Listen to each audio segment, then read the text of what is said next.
Hello guys, resourceICT YouTube channel එකට හැමෝම සාදරයෙන් පිළිගන්නවා. ඉතින් Pascal programming video series එකේ 7 වෙනි වීඩියෝ එකත් එක්ක ඔයාලා මේ එකතු වෙන්නේ. අද වීඩියෝ එකෙන් මම කතා කරන්නේ for loop එක ගැන. ඉතින් if condition එක ගැන කලින් වීඩියෝ එකේ ඉක්මනින් කතා කරා වගේ for loop එකත් අපි ඉක්මනින් කතා කරමු. මොකද මේ වගේ ලොකුවට අපිට කතා කරන්න දේවල් නැහැ.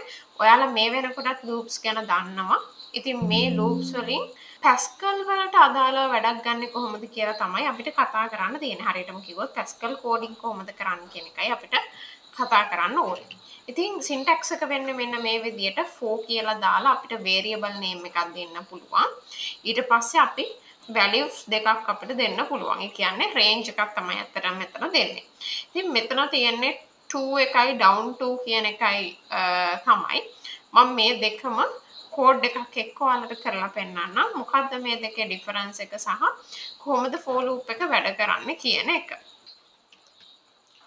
හරි. මෙතන මම අරන් තියෙනවා සුපුරුදු පරිදි example code එකක්. ඉතින් program new කියලා අරන් තියෙනවා. i කියලා variable එකක් හදලා තියෙනවා. ඒක integer type variable එකක්.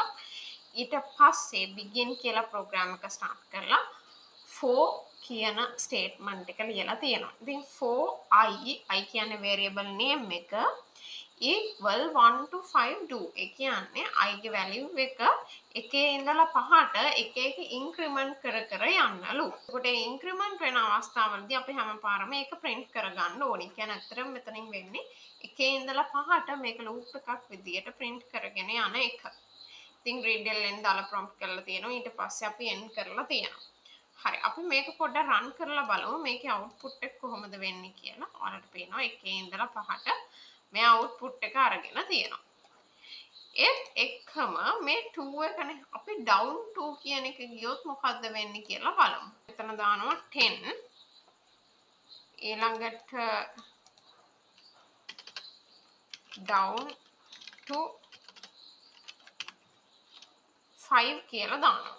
හරි අපි බලමු මේක වැඩ කරන්නේ කොහොමද කියන එක. මම මේ කෝඩ් එක කම්පයිල් කරන්නම්. කම්පයිල් කරලා අපි මේක run කරමු.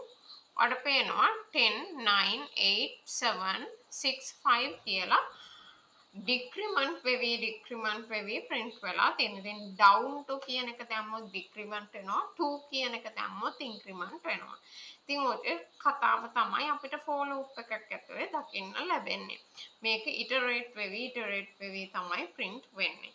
ඉතින් මම හිතනවා ඔයගලට for loop එකේ කතාව තේරෙන්නේ නැති කියලා. හරිම සරලයි for loop එක නම්. මෙතනදී අපිට to සහ down to පාවිච්චි කරන්න කොහොමද කියලා තමයි විශේෂයෙන්ම දැනගන්න තියෙන්නේ. ඉතින් අදට මම for loop එකේ වීඩියෝ එක මෙතනින් ඉවර කරනවා. ඔයාලට මොනවා හරි ප්‍රශ්න තියෙනවා නම් comment section එකේ ඔයාගේ ප්‍රශ්නේ දාන්න. අනිවාර්යයෙන්ම මම ඔයාලට help කරන්න. ඉතින් හැමෝටම සුබ දවසක්.